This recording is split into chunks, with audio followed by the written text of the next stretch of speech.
Welcome to Sengoku Daimyo's Chronicles of Japan. My name is Joshua, and this is Traveling Through the Nara Basin, Part 2. This episode, I'd like to pause in our narrative to take you on a journey through the modern landscape of Asuka. This is a continuation from an episode I did last year covering travels around the southeastern edge of the Nara Basin from Tenri down to Miwa. I'm going to skip over some of the sites in Kashihara. We may save that for a discussion of the Fujiwara palace that was there, and then head straight on to Asuka. Standing at the southern end of Asuka, at the site of the ruins of the Itabuki Palace looking north, with the hills at your back, the view is rather bucolic. Between the hills on either side of the valley, one can see rice fields spreading out.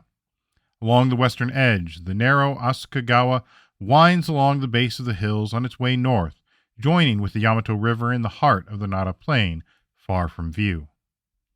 Along the eastern hills are various houses, heading out to a cluster around the current precincts of Asuka-dera. It's a far cry from the ancient capital it once was. The large mansions and palaces that once filled the landscape are gone, their traces often lying beneath the rice paddies.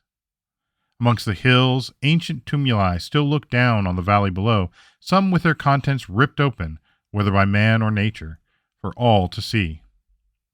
At the end of the Asuka period, the capital would move, first just a short hop to the plains of Kashihara to the north, but eventually up to Heijo-kyo in modern Nara City, and a century later the capital would move north again, settling in Heian-kyo, aka modern Kyoto City. Asuka, in turn, remained largely untouched by the urbanization that would take place in many of the large cities. As the capital moved farther away to Kashihara, Nara, Kyoto, Asuka was left behind. The temples and buildings succumbed to time, and no great settlement sprung up in its place. There were castles built on strategic hills by local lords, but much of the land remained rural, a fact that would be of some relief to archaeologists and students of history in later centuries. The lack of urbanization meant that traces of those ancient times, at least those underneath the layers of soil overturned by farming, do remain. Asuka is believed to have been a stronghold for the powerful Soga clan.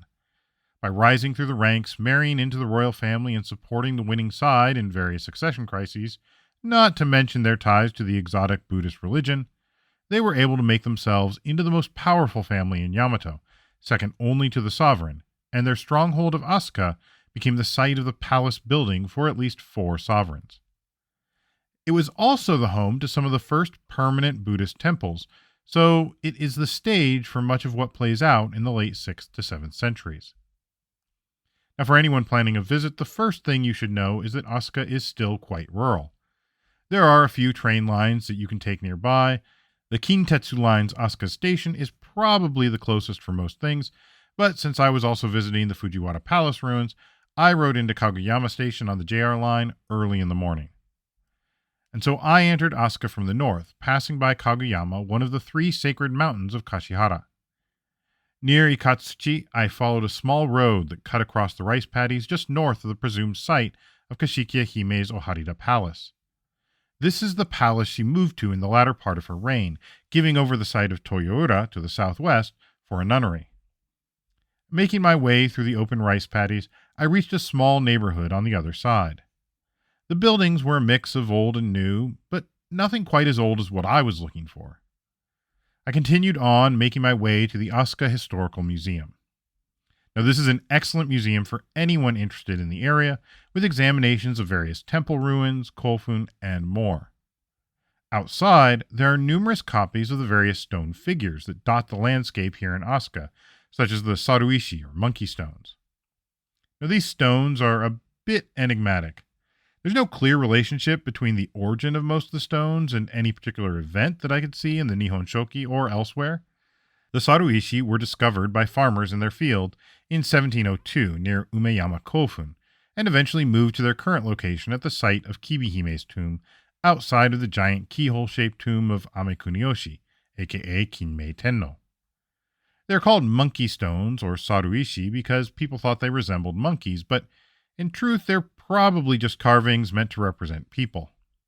Scholars believe that they probably date back to the latter half of the 7th century and may have been carved by immigrant Baekje artisans, based on their similarity to statues found on the Korean peninsula. But this is all conjecture.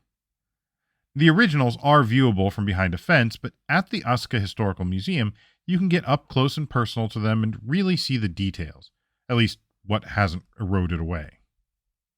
There's also a copy of the Kameishi, or turtle stone, which you can also go see, but which has a replica there at the museum. There are stories about this giant stone carved to look like a turtle, but its exact purpose is unknown. There are also reconstructions of various Kofun stone chambers, so you can see what was inside some of the large mounds, as well as stone fountains and waterworks, demonstrating not just the skill of the artisans of that era, but also their ability to harness the flow of water back in that time. Inside the museum, much of the information is in Japanese, but there are English descriptions of artifacts and some contextualization. But if you don't read Japanese and are interested in what they have to say about the palace and temple ruins, then a translation app is definitely your friend.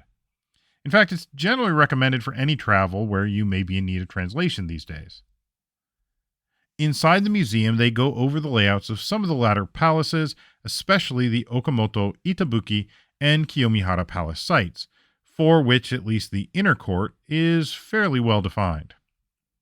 They also take a look at temple structures and the various continental influences, such as the reconstruction of a water clock described by the Nihon Shoki during the reign of the sovereign known as Saimei Tenno.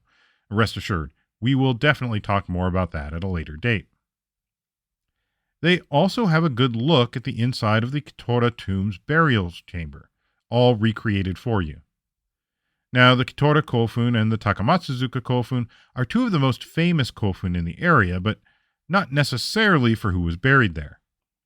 Both of them have been opened, and inside it wasn't just grave goods, but they found painted chambers. In the Kitora Kofun, we find the directional guardian animals. These are 4 mythical beasts that represented north, south, east, and west, and they were Genbu, the black turtle of the north, Suzaku, the red bird of the south, Seiryu, the blue or green dragon of the east, and Byakko, the white tiger of the west. In this case, since the tomb was opened from the south, only 3 of the paintings are visible, and the east and west walls were, to be honest, not in great shape, but it was still legible. Now, they're doing their best to preserve these paintings, and the museum only has copies, but it still helps to understand the time period. The burial probably took place in the 7th or 8th century, and has been suggested that it was a high-ranking noble or royal prince, or possibly even a high-ranking person from the continent. Takamatsuzuka, on the other hand, has even more detailed murals from the late 7th or early 8th century. The murals there include the directional animals, but also pictures of courtiers dressed in their continental fashion. The murals resemble those found in Goguryeo, and again, there are still many questions about just who was buried there. Both the Kitora and Takamatsuzuka Kofun are round Kofun, and not especially large or prominent compared to some of the giant keyhole-shaped Kofun of previous eras, but the decoration and grave goods suggest people of status in both cases. Also, since Takamatsuzuka gives us some of our only clothing evidence from this period, and it holds similarities to what we know of Nara and later Heian-era clothing, it's often used as a key reference point when looking at the clothing and culture of this time. The Takamatsuzuka Kofun is only a short distance from the Asuka train station, but I did not visit this trip as I've been there many years prior, but I do recommend it if you get the chance. Kitora Kofun is a little more out of the way, but still doable, especially if you have more than a day to wander around the area. Now, in addition to the tombs, the museum has a large exhibit on Asuka-era temples, including a section of wooden wall from a building at nearby Yamada-dera. This section was found in 1980. Apparently, it had collapsed into the ground and been covered up, as much of the wood was still preserved. The section is dated to be even older than the oldest extant buildings of Horyuji, and it gives a great example of the construction techniques of the time. Since they didn't have glass windows, we see them using vertical wooden bars. You can still see this on some old-style buildings and galleries, where a pole with a square cross-section will be tilted like a diamond and placed in the windows, creating a series of wooden bars that let in light but still act as a barrier to entry. This only really works on external walls unless you have another kind of shutter to put over them, but it is pretty effective. We also have other items from the temple, including the head of a bronze Buddha statue. Now, from what we can tell, this was another Soga family temple. It's mentioned in the Joguki, the biography of Shotoku Taishi, as well as in the Nihon Shoki. It is a short walk from the museum and an easy visit. Warning though, there isn't a lot to see on the site. The outline of the temples and various buildings is visible, and you can see how they lined up and get a sense of the approach, but it's fairly sparse. There is a modern temple on the site, Yamada-ji, or read another way, Yamada-dera, and it's not nearly as grand as the original and is more like a rural neighborhood temple. During the Asuka period, Yamada-dera likely attracted attention from far and wide as one of the chief temples of the capital. Speaking of temples, I next turned down the road and headed towards Asuka-dera. On the way are the Ishigami and Mizuochi sites, next to the Asuka District Exhibition Room of Archaeological Cultural Assets. The Ishigami site is a section of the stone pathways near an ancient guest house. Nearby is the Mizuochi site, which has been speculated to be the site of the water clock I mentioned earlier. There was a moat for catching and holding water, as well as various pipes for getting the water up to the clock. The clock itself contains several different buckets at different levels, so that a hole poked in the top bucket drained into the one below, and then the one below that, and so on. The idea was that the water would flow at a fairly constant rate, and that could be used to tell the time. At the bottom was a float with an image of an official who held a ruler. The ruler would rise with the float and thus indicate the time. This was a great innovation, as it would work even when the sun was not out, but it would need to be reset each day at a specific time to ensure that it remained accurate. As for the nearby exhibition room, well, it's free and so worth a look around. Much of what is there is the same as the Asuka Historical Museum, but there are a few differences. It's only a single room, so an easy in and out, and you can grab a bite or something to drink before you head on, so worth a stop if you're passing by, but if you're short on time, you could easily give it a miss as well. Continuing up the valley to the south, I next stop at Asuka-dera itself. I approach from the west, though the parking lot and main entrance is to the east. At the western edge, there's a memorial for the Soga family members. More on that as we get back to the episodes. You can also see where the gates and walls used to be, though now the temple itself is much reduced. You no longer have the original footprint of the temple. When the capital moved to Heijō-kyo, the temple formally moved as well. It was rebuilt in Heijō-kyo as Gankoji, but it wasn't like they could just move all the buildings, though that was sometimes done. Over time, things were dilapidated or destroyed by fire, and Asuka-dera itself shrank. They did find and preserve the giant Buddha statue believed to have been installed in the reign of Kashihara Hime, though the statue had been repaired extensively such that only parts of the statue were thought to be original. You can come into the worship hall for a fee, and the monks there will tell you the history of that and other images at the temple, all in Japanese, of course, and you are allowed to take pictures. And while the temple is reduced, it is still an incredible experience to stand there and imagine what it once was. In addition, you can look up the valley and picture the ancient palaces that once stood there as well. And that was my next stop. I headed up the roads towards the ancient palace sites.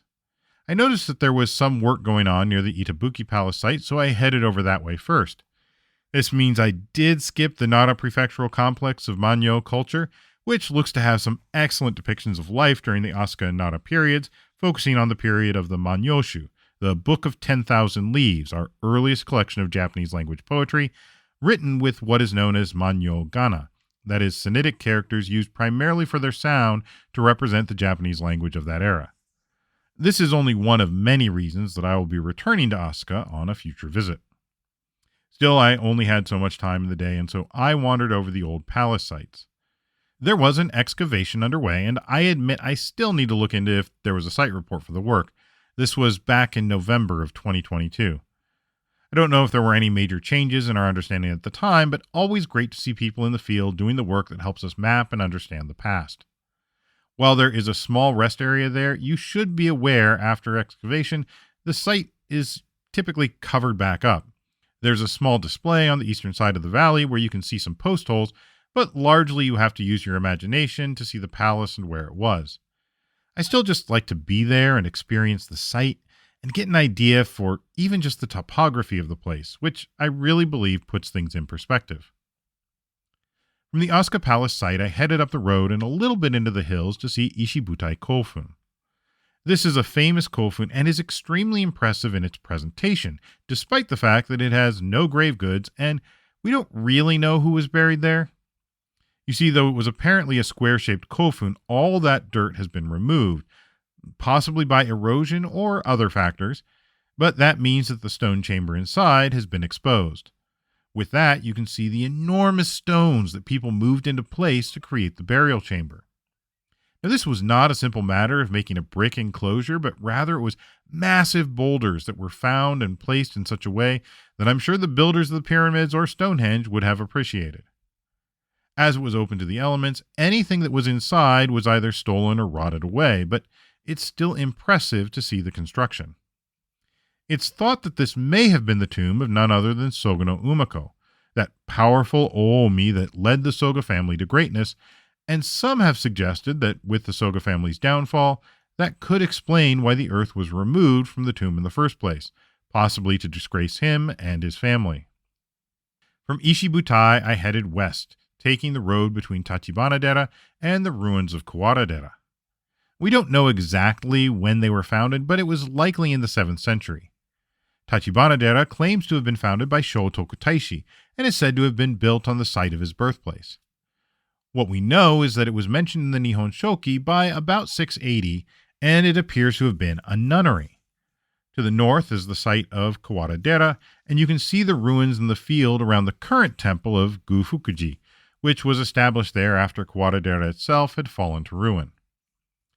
Kawara-dera and Tachibana-dera may have been built as a pair of temples originally, and roof tiles have been found at each site that appear to be of a similar age.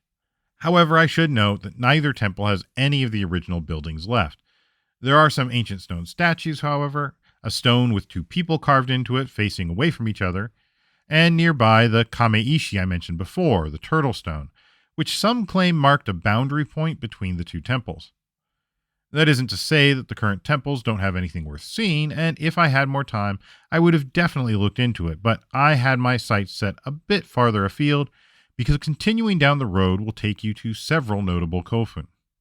First off is the kofun of Tenmu and his wife Jito. I'll stick with the regnal names for now as they haven't really come up in our story, but we'll definitely have a lot to talk about when we get there. Now, this is an octagonal kofun, likely representing Buddhist influence and the importance of the number 8 at the same time that the kofun themselves were starting to fall out of fashion.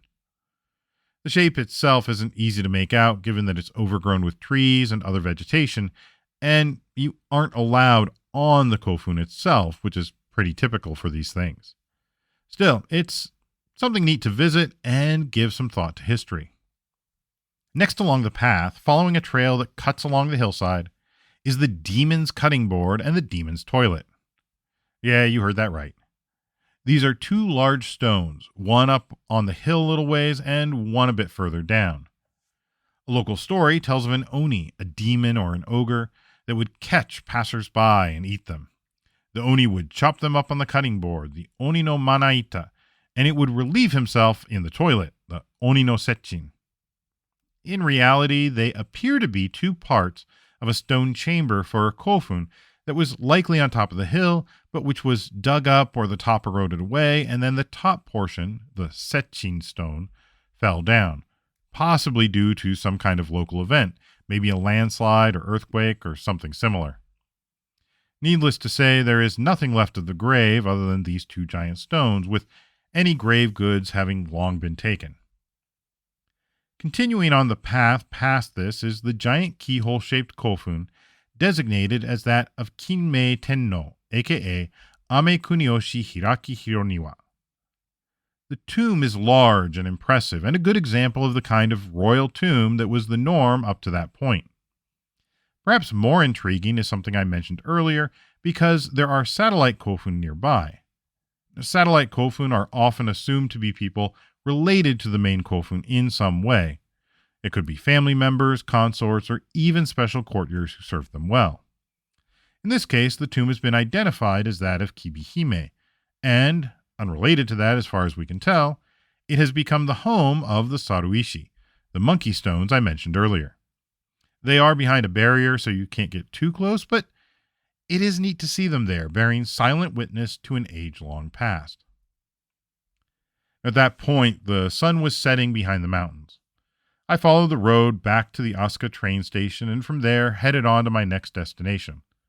As I said, I left nearby Takamatsuzuka since I had seen that on a previous trip, and many other sites as well. After all, just to the west is Katsuraki. To the north is Kashihara, which is not only home to Tenmu's Fujiwara capital, but also to the 3 sacred mountains and numerous other kofun dotting the landscape. Farther north still, you can visit Horyuji Temple and the nearby Chuguji Temple, both of which have treasures from the Asuka and Nara periods, including the oldest extant wooden buildings in the world. I highly recommend it. There is also more to explore. There are old castle ruins, mostly just earthworks, and other temples and buildings from ages to come after the Asuka period. While it was never exactly built up, that doesn't mean that Asuka remained completely untouched throughout the centuries. I'll put up some photos on the podcast webpage so that you can see things for yourself, and I hope that one day you all get a chance to visit Asuka. It truly is a beautiful place, nestled among the hills and looking out into the Nara Basin. There's a feeling as if, despite the roads and modern vehicles, time still moves a bit slower there. And though the ancient buildings that once marked the capital of Yamato are no longer there, the traces in their presence can still be felt. Next episode, we'll get back into the narrative. I want to dive a little deeper into what was going on over on the continent before we start to unravel everything happening in Yamato, as the Tang Dynasty had come to power, and it was just beginning a period that would come to be known as its Golden Age. But until then, thank you for listening, and thank you for all of your support. If you like what we're doing, please tell your friends. Feel free to rate us wherever you listen to podcasts. If you feel the need to do more and want to help us keep this thing going, we have information about how you can donate on Patreon through our coffee site, ko-fi.com/Sengoku Daimyo, or find the links over at our main website, sengokudaimyo.com/podcast, where we will have some more discussion on topics from this episode. Also, feel free to tweet at us at Sengoku Podcast, or reach out to our Sengoku Daimyo Facebook page. You can also email us at thesengokudaimyo@gmail.com. Thank you also to Ellen for her work in editing the podcast. And that's all for now. Thank you again. I know it's been a quick one, but I'll see you next episode on Sengoku Daimyo's Chronicles of Japan.